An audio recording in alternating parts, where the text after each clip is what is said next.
नमस्कार, खबरें हिमाचल की में आपका स्वागत है और मैं हूं आपके साथ आकांक्षा मिश्रा। आइए आगाज करते हैं हिमाचल की अहम खबरों का। मुख्यमंत्री सुखविंदर सिंह सुक्खू ने हिमाचल प्रदेश के जिला ऊना के गगरेट विधानसभा क्षेत्र के जीतपुर बहेड़ी में प्रस्तावित इथेनॉल प्लांट के निर्माण की समीक्षा के लिए आयोजित बैठक में कहा कि राज्य सरकार परियोजना में 50% हिस्सेदारी निवेश करने के लिए तैयार है। उन्होंने आश्वस्त किया कि इस संयंत्र को स्थापित करने के लिए सरकार निष्पादन कंपनी को पूर्ण सहयोग प्रदान करेगी। कंपनी ने मुख्यमंत्री के प्रस्ताव को निदेशक मंडल के समक्ष प्रस्तुत करने का आश्वासन दिया। मुख्यमंत्री ने जिला प्रशासन को भंजाल से संपर्क सड़क के लिए 10 दिनों के भीतर भूमि अधिग्रहण कार्य शुरू करने का भी निर्देश दिया। साथ ही प्लांट के निर्माण के लिए आने वाली सभी बाधाओं को दूर करने का भी आश्वासन दिया।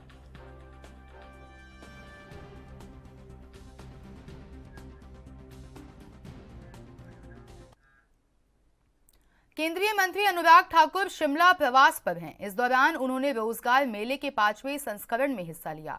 प्रधानमंत्री नरेंद्र मोदी ने 1 साल में 10 लाख युवाओं को नौकरी देने का संकल्प लिया है। इसके 4 संस्करणों में 2.88 लाख युवाओं को रोजगार दिए जा चुके हैं। 5वें संस्करण में 71,000 युवाओं को रोजगार मिले। इनमें 561 युवा हिमाचल प्रदेश के भी हैं। इस दौरान अनुराग ठाकुर ने कहा कि अब तक 3.60 लाख युवाओं को रोजगार दिया जा चुका है। तो वहीं अनुराग ठाकुर ने विपक्ष पर भी निशाना साधा और कहा कि भ्रष्टाचार से लिप्त विपक्ष ने पहले भी महागठबंधन बनाने की कोशिश की, लेकिन आम जनता जानती है विपक्ष के पास न नीयत है, न नीति और न ही नेता।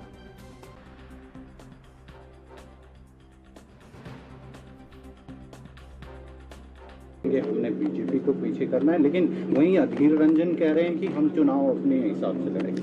देखिए, मुझे केवल इतना कहना है, ये राजनीतिक दल जिनके अधिकतर नेता भ्रष्टाचार में डूबे हुए घिरे हुए हैं, उन्होंने पहले भी महागठबंधन बनाने का काम किया था, लेकिन कहीं काम नहीं आया। लोगों ने उनको नकारा है, उनके भ्रष्टाचार के चलते, उनकी नीतियों के चलते। न इनका नेता है, न नीति है, न नीयत है।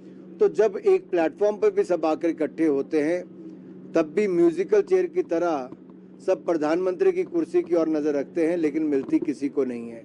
क्योंकि जनता ने देखा है कि जो व्यक्ति 22 सालों में ना थका, ना रुका, ना जिसने अपने लिए कोई छुट्टी ली, जो देश के लिए समर्पित रहा, वो नरेंद्र मोदी जी लोगों को 24 में देश के प्रधानमंत्री के रूप में नजर आते हैं। और पिछली बार भी 300 पार थी, अगली बार भी जनता के आशीर्वाद से। पाकिस्तान में जो हालात हैं वो किस तरह से देख रहे हैं? तो कोई हम नहीं चाहते हमारा पड़ोसी मुल्क कोई भी फेल्ड स्टेट हो। कोई नहीं चाहता वहां पर गलत हाथों में सत्ता जाए, लेकिन हम इतना जरूर चाहते हैं कि वो आतंकवाद की घटनाओं को अंजाम देना भारत में बंद करें। कोई भी वहां पर सत्ता में हो, उनका कोई हक नहीं कि भारत में आतंकवाद को बढ़ावा दें। पाकिस्तान ने जो दूसरी जगह बोया, उसका खामियाजा खुद को भुगतना पड़ रहा है। ऐसे हालात पाकिस्तान के बड़े हैं जो बद से बदतर हो रहे हैं। मैं इतना ही कहूँगा कि वहाँ जो भी सत्ता में हो, वो कम से कम आतंकवाद के खिलाफ खड़ा प्रहार करे, तभी रिश्ते बेहतर हो पाएंगे। अनुराग जी, यहाँ पर लाख सरकारी नौकरियां 1 साल में देने का जो संकल्प लिया है, उस निर्णय के अंतर्गत आज 5वां संस्करण भारत सरकार में नौकरियां देने के नियुक्ति पत्र का था। मुझे कहते हुए प्रसन्नता है कि पहले 4 संस्करणों में 2,88,000 युवाओं को अब तक रोजगार दिया जा चुका है और आज भी 71,000 के लगभग युवाओं को रोजगार दिए गए हैं जो सरकारी नौकरियां हैं। आज 5वें संस्करण के बाद लगभग 3,60,000 युवाओं को सरकारी नौकरी देने का काम पूरा हो चुका है। हिमाचल प्रदेश में भी आज हमने 561 युवाओं को विभिन्न मंत्रालयों में सरकारी नौकरियों के लिए नियुक्ति पत्र देने का काम पूरा। उनको सरकारी नौकरी के माध्यम से राष्ट्र निर्माण में लगाएंगे और युवाओं ने भी संकल्प लिया है कि राष्ट्र निर्माण में उनकी भूमिका न केवल एक सरकारी नौकर के रूप में होगी, एक रोजगार के रूप में, बल्कि वो अपनी ओर से भी देश के विभिन्न क्षेत्रों में व्यक्तिगत रूप से भी अपना योगदान देंगे। मिशन कर्मयोगी में आई-गॉट के माध्यम से वो अपना समय समय पर प्रशिक्षण और अपग्रेड भी करते रहेंगे। यही नहीं, भारत को विकसित भारत बनाने के लिए हम सब एकजुट होकर अमृत काल से स्वर्णिम काल की इस यात्रा में इकट्ठे मिलकर लगेंगे, प्रयास करेंगे। हिमाचल प्रदेश में सितंबर-अक्टूबर 2023 में रूरल ओलंपियाड करवाया जाएगा, जिसमें प्रदेश के 40,000 के करीब खिलाड़ी हिस्सा लेंगे। ओलंपियाड में ब्लॉक स्तर से जिला तक खेलों का आयोजन किया जाएगा। ये बात शिमला में खेल मंत्री विक्रमादित्य सिंह ने कही। साथ ही कहा कि ओलंपियाड किस तरह से आयोजित हो, इसमें फंडिंग कैसे हो, इसके लिए हिमाचल प्रदेश के खेल संघों के साथ बैठक की गई है, जिसमें कई सुझाव संघों की तरफ से दिए गए हैं। कॉर्पोरेट फंडिंग, CSR के माध्यम से आए एक गेम कोई बड़ा कॉर्पोरेट हाउस अडॉप्ट करे, इस तरह के सुझावों को लेकर सरकार आगे बढ़ेगी। खेलों को बढ़ावा देने के लिए एक खेल प्रोजेक्ट अपनों के नाम योजना शुरू की जाएगी, जिसमें किसी क्षेत्र में कोई व्यक्ति अपने नाम से कोई ग्राउंड और खेल को फंडिंग कर सहयोग कर सकता है। वहीं उन्होंने बताया कि प्रदेश में स्पोर्ट्स मिनिस्टर रिलीफ फंड बनाया जाएगा, ताकि खिलाड़ियों की जरूरत के समय तुरंत मदद की जा सके। रिजर्वेशन कोटे को 3% से आगे बढ़ाया जाएगा। एनुअल स्पोर्ट कैलेंडर तैयार किया जाएगा। आगामी समय में प्रदेश में नई स्पोर्ट्स पॉलिसी लाई जाएगी। विक्रमादित्य ने प्रदेश में एडवेंचर स्पोर्ट्स के लिए रेगुलर पॉलिसी लाने की भी बात कही।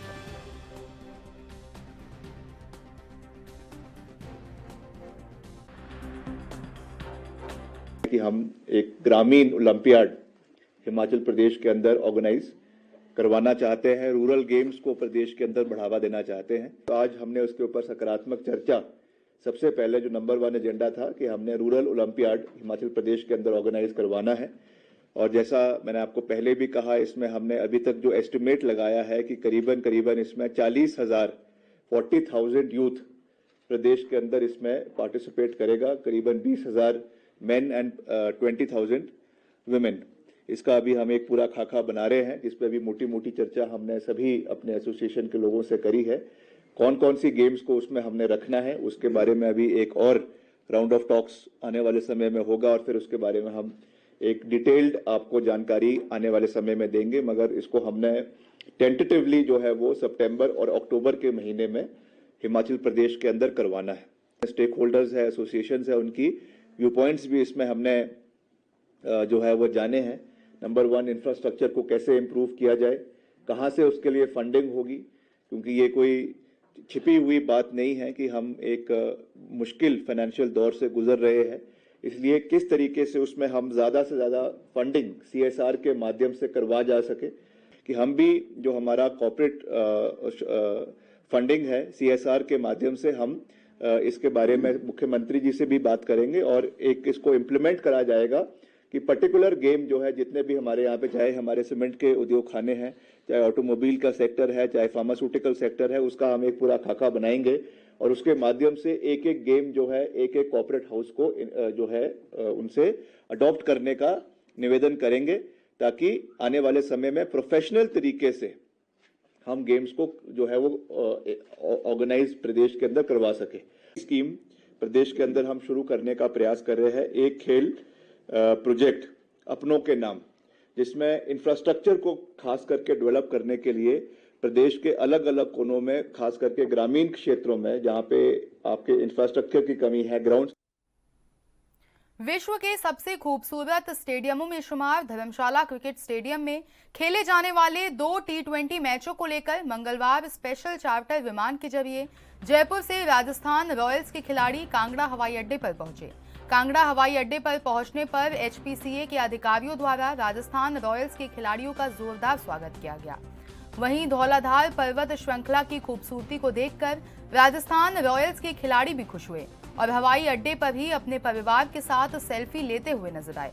इसके बाद कड़ी सुरक्षा व्यवस्था के बीच राजस्थान रॉयल्स के खिलाड़ियों को हवाई अड्डे से बाहर लाया गया और स्पेशल बसों और कड़ी सुरक्षा घेरे के बीच उन्हें धर्मशाला के लिए रवाना कर दिया।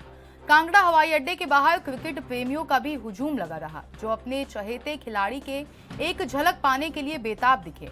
वहीं कुछ क्रिकेट प्रेमियों ने अपने चहेते क्रिकेट खिलाड़ियों के साथ फोटो लेने की भी कोशिश की, लेकिन कड़ी सुरक्षा व्यवस्था होने के कारण किसी भी व्यक्ति को खिलाड़ियों के सुरक्षा घेरे में नहीं जाने दिया गया, जिस कारण क्रिकेट प्रेमियों को भी कहीं न कहीं मायूसी का सामना करना पड़ा।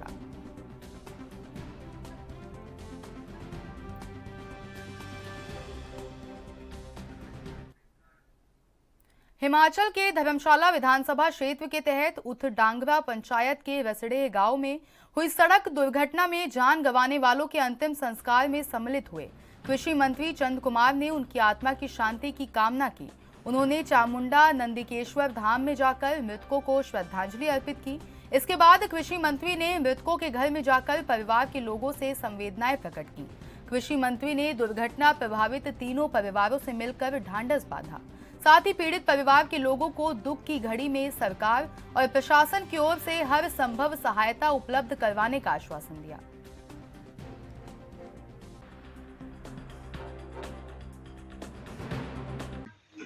गाँव में ये जहाँ वो जो हादसा हुआ है, एक्सीडेंट जो हुआ है, उसमें अरे 5 जो लोग थे यहाँ के, वो बेचारे एक्सपायर हो गए और उनके परिवार के कुछ बच्चे जो हैं वो हॉस्पिटल में हैं। उनमें से कुछ सीरियस है, कुछ जो है वो अभी रिकवरी में है। और ये बड़ी दुखद घटना है जिससे कि उनके परिवार के एक परिवार के जो है वो 3-3, 4-4 सदस्य जो है वो इस दुर्घटना में जो है वो बेचारे जो है वो चले गए।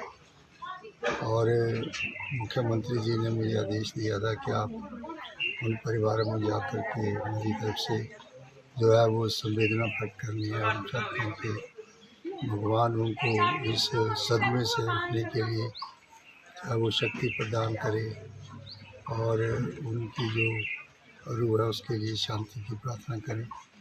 और आज यहाँ पर एसडीएम साहिबान, दूसरे जो सरकारी पदाधिकारी हैं, वो सारे यहाँ पर आए हैं और हमने एक 25-25 हज़ार रुपये के जो किस्त जो है वो जो एक्सपायर हो गए हैं उनको दी है और बाकी की राशि बड़ी जल्दी उनको आवंटन कर दी जाएगी। और इसी तरह से जो घायल हैं उनको 10-10 हज़ार रुपये का जो सरकार ने वो राहत दी है और बाकी राशि जो है वो जो बेचारे गुजर गए हैं उनके बाद में सरकार उसका भुगतान।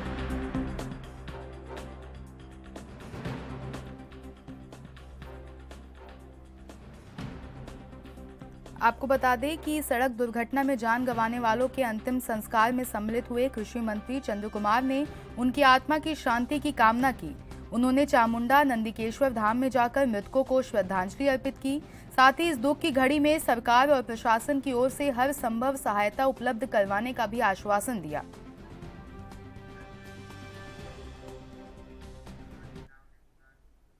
हिमाचल के बिलासपुर जिले के ग्राम पंचायत औहर के प्रतिनिधियों के प्रयास और सभी के सहयोग से बीती 10 मई से शुरू हुई श्रीमद् भागवत कथा का समापन मंगलवार को हो गया। आयोजक और औहर पंचायत के उप प्रधान रणजीत वर्धन ने बताया कि इस धार्मिक समागम को सफल बनाने के लिए सभी वर्गों का सहयोग लिया गया। उन्होंने कहा कि आज भी समाज जातिवादी जैसी रूढ़िवादी बेड़ियों से छूट नहीं पाया है, लेकिन यदि सामूहिक प्रयास किए जाएं तो समाज में समानता और समरसता लाई जा सकती है।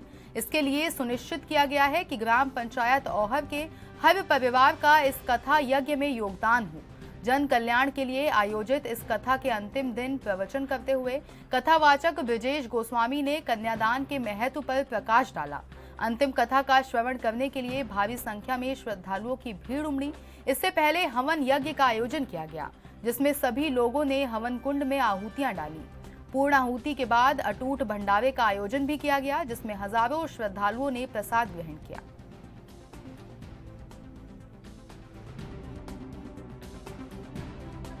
ग्राम पंचायत औहर के ठाकुरद्वारा मंदिर के प्रांगण में 7 दिवसीय श्रीमद् भागवत कथा का आयोजन बड़ी धूमधाम से किया गया, जिसका आज समापन हो गया।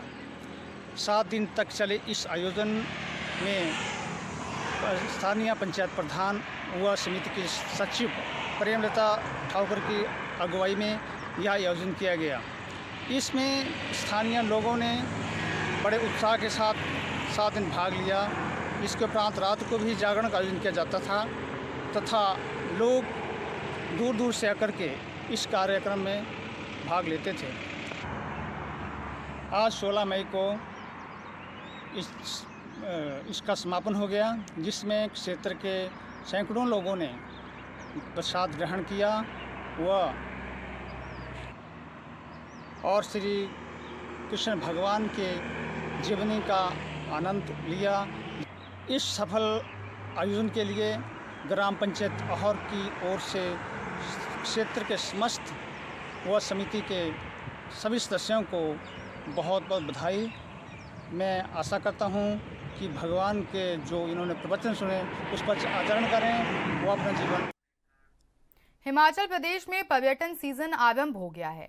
अब प्रदेश में आने वाले पर्यटक हिमाचली थाली और व्यंजनों के साथ हिमाचल की प्रसिद्ध बोटी धाम का आनंद टूरिज्म के होटल्स और रेस्टोरेंट में भी ले सकेंगे। हिमाचल के शादी समारोह ने बेटियों द्वारा निर्मित धाम अब पर्यटन विभाग के होटल्स में भी परोसी जाएगी और पर्यटकों को आकर्षित करने के लिए एडवेंचर्स स्पोर्ट्स को भी बढ़ावा दिया जाएगा, जिससे अधिक संख्या में पर्यटक प्रदेश का रुख करें। ये फैसला पर्यटन विकास बोर्ड के उपाध्यक्ष RS बाली ने टूरिज्म विभाग की बैठक में लिया, जिसमें पर्यटन के क्षेत्र में रोजगार को बढ़ावा देने पर भी मंथन किया गया।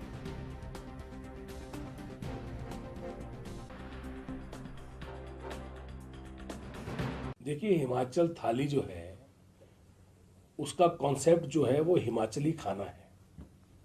उसी थाली को और बेहतर पैकेज करके और उस थाली के ऊपर बहुत बेहतरीन काम करके हम लोग उसको आगे लेके आ रहे हैं। हमारे मैनेजिंग डायरेक्टर साहब अमित कश्यप जी को बहुत बड़ा एक्सपीरियंस है, बहुत सालों से इन्होंने बड़ी रेवोल्यूशन की है, अपने डिपार्टमेंट में काम कर रहे हैं, अब लगे हुए हैं, थाली के लिए भी पहले काम किया और अब उसको बोटी धाम करके इसका एक नया कॉन्सेप्ट शुरू कर रहे हैं। बोटी होता है जो खाना बनाता है और धाम होती है जो परोसी जाती है, तो बोटी धाम करके ये नया पहाड़ी खाने का जो है उसके ऊपर हम शुरू कर रहे हैं। ये आप कश्यप साहब अब आपको बताएंगे कि हम एडवेंचर स्पोर्ट्स, वाटर स्पोर्ट्स और क्या टूरिज्म का सोच है, बिकॉज एक जो अफसर होता है उन्होंने वहाँ पे मौके पे जाके फ्रंट पे काम करना होता है, तो उनका परसेप्शन भी, क्योंकि ये एक टीम है जो काम कर रही है।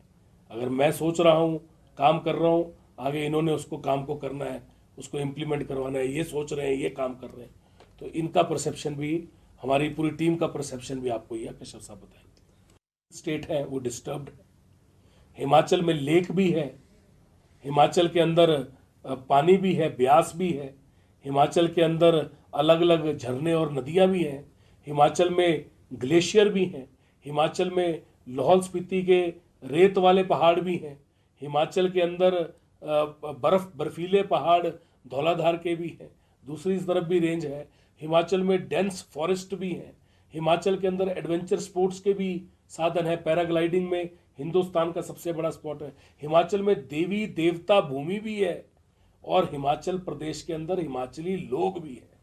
तो इन सबको पैकेज कैसे करना। हिमाचल प्रदेश जाने वाले टूरिस्टों के लिए खुशखबरी है। आज से मनाली लेह हाईवे बहाल हो गया है। करीब 10 बजे वाहनों का पहला काफिला रवाना हुआ। वहीं लाहौल स्पीति प्रशासन द्वारा 427 किलोमीटर लंबे मनाली लेह मार्ग पर सफर को लेकर एडवाइजरी भी जारी की गई। सोमवार देर शाम को सीमा सड़क संगठन ने लाहौल स्पीति प्रशासन को रोड क्लियरेंस की सूचना दी। प्रशासन ने 16 मई से लाहौल के पटसेऊ से आगे लेह तक 4x4 और चेन वाले वाहनों को जाने की अनुमति दे दी है। शुरुआती दौर में जिला प्रशासन ने स्थानीय लोगों को अनुमति दी है, जबकि पर्यटकों को भी अभी कुछ दिन तक इंतजार करना होगा। 6 महीने 8 दिन बाद मनाली लेह मार्ग के पटसेऊ से आगे जाने के लिए स्थानीय लोगों को राहत मिली है। दूसरी तरफ कीरतपुर साहिब से मनाली 4 मार्गीय टनल रूट को लेकर अभी कुछ और इंतजार करना पड़ेगा। इसको लेकर national highway authority of India ने पत्र भी जारी कर दिया है, जिसमें उन्होंने स्पष्ट किया है कि कुल्लू से मनाली तक का मार्ग पूरी तरह साफ हो गया है। कीरतपुर साहिब से सुंदरनगर का प्रमुख रूट 30 जून तक आवागमन के लिए जन समर्पित कर दिया जाएगा।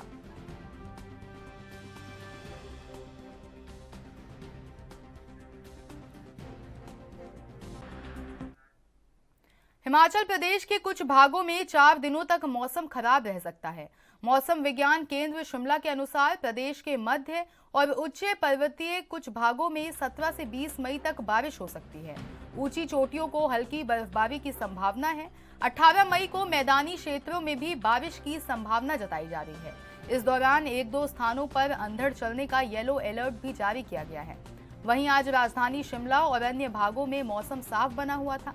तापमान बढ़ने से पहाड़ तपने लगे हैं। ऊना में अधिकतम तापमान 40 डिग्री सेल्सियस के पार हो गया, तो वहीं केलांग में न्यूनतम तापमान 1.9 डिग्री सेल्सियस दर्ज किया गया है।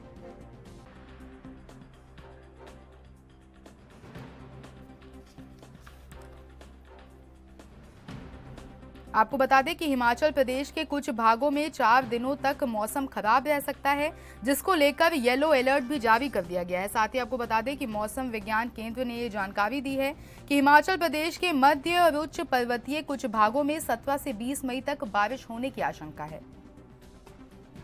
साथ ही ऊंची चोटियों को हल्की बर्फबारी की भी संभावना है।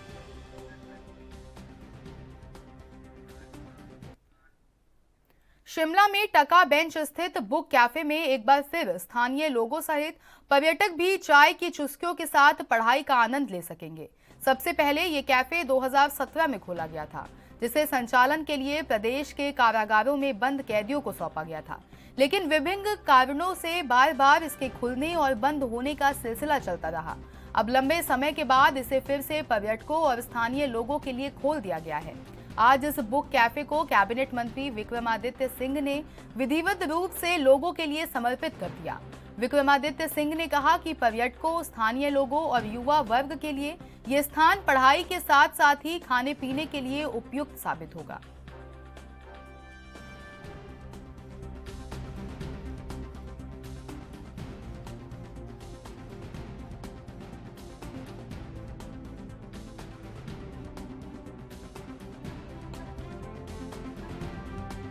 आपको बता दें कि शिमला में टका बेंच स्थित बुक कैफे में एक बार फिर से स्थानीय लोग और पर्यटक जा सकते हैं।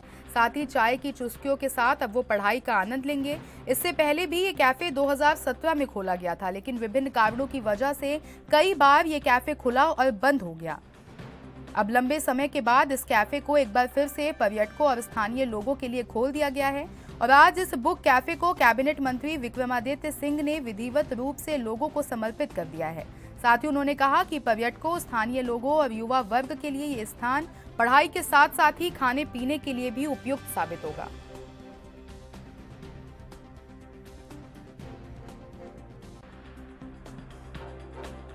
युवा साथी है खास करके, और सैलानी भी बहुत से आते हैं। आजकल सब जो है किताब पढ़ने में बड़ा इंटरेस्ट लेते हैं, तो उनके लिए एक अच्छी जगह बैठने के लिए युवाओं के लिए शिमला में उपलब्ध है। वैसे और भी कैफ़ेज़ हैं, मगर ख़ास करके क्योंकि यहाँ की जो टका बेंच की एक अपनी ब्यूटी है, यहाँ पे बहुत से लोग टका बेंच में शिमला में जो है चाट पापड़ी का आनंद लेने यहाँ पर आते हैं। बहुत से सैलानी यहाँ पर आते हैं और यहाँ पे जो ये आपका बुक कैफ़े है, पहले भी चलाया जा रहा था एमसी द्वारा, और जो हमारे इसमें शिमला के जेल के जो आपके प्रिजनर्स हैं वो यहाँ पे बेकरी चलाते थे, मगर उस समय कुछ उनका टर्म ख़त्म हो गया। अब नए तरीके से इसका कॉन्ट्रैक्ट दिया गया है और अच्छा कार्य यहाँ पे मुझे विश्वास है कि आने वाले समय में चलेगा। युवाओं को रोज़गार भी मिलेगा और साथ ही साथ जो हमारे यहाँ के सैलानी हैं, टूरिस्ट्स हैं, युवा साथी है खास करके, वो यहाँ पर आएंगे और जो है चाय की चुस्कियाँ भी लेंगे और साथ में यहाँ पे अच्छी नॉवेल्स जो यहाँ पे उपलब्ध है उसको भी पढ़ेंगे। अच्छा, जो बेकरी है, बेकरी का सामान जो है वो उनसे आउटसोर्स किया गया है, तो उनको भी इसमें इन्वॉल्व रखा गया है। और वैसे भी जो वो प्रिजनर्स है उनके सामान जो है अलग जगहों पे बिक रहा है।